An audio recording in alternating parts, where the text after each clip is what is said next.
நம்ம ஓதிமலை முருகன் கோயில்ல திருவிழா ஆரம்பிச்சிருச்சுங்க. வர்ற 25ஆம் தேதி கும்பாபிஷேகம் நடக்குது. அதுக்கான திருப்பணிகள் தான் இப்ப நடந்துட்டு இருக்குது. நிறைய பேர் மேலேயே தங்கி கோயில் வேலைலாம் எல்லாம் மும்முரமா பார்த்துட்டு இருக்காங்க. இன்னும் ஒரு நாள் தான் இருக்கு. வர்ற 25ஆம் தேதி புதன்கிழமை கும்பாபிஷேகம் நடக்குது. உங்களால முடிஞ்ச உதவி, டொனேட், காசு கொடுக்கறது, இல்லை வேற ஏதாச்சும் பொருள் வாங்கி தர்றதா இருந்தா எல்லாருமே போய் கொடுத்து எல்லாம் வாங்கி தரலாம்.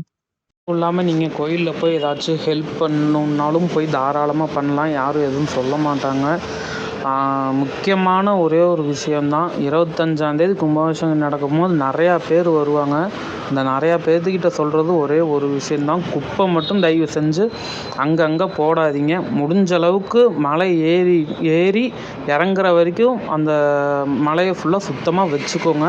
தயவு செஞ்சு குப்பையை படியில் அந்த சைடு இந்த சைடு எங்கேயுமே போடாதீங்க. அதே மாதிரி சேஃபாக ஏறிட்டு சேஃபாக இறங்குங்க. அன்னதானமும் அங்கே எப்போவுமே அங்கே போனீங்கன்னா அன்னதானம் போட்டுட்டு தான் இருப்பாங்க. அதே மாதிரி அங்கே பார்த்தீங்கன்னா குரங்கு அட்டகாசம் கொஞ்சம் நிறையாவே இருக்குது. நீங்கள் பார்த்து பத்திரமா கொண்டு போகிற பொருள்லாம் வச்சுக்கோங்க. பழம் ஏதாச்சும் கொண்டு போகிறீங்கன்னா பார்த்து பத்திரமா வச்சுக்கோங்க. குரங்கு பிடுங்கிட்டு போகிறக்கு நிறைய வாய்ப்பு இருக்குது. 25ஆம் தேதி போய் மறக்காமல் ஓதிமலை ஆண்டவரை பார்த்து தரிசனம் பண்ணி எல்லோரும் கும்பிட்டு வாங்க.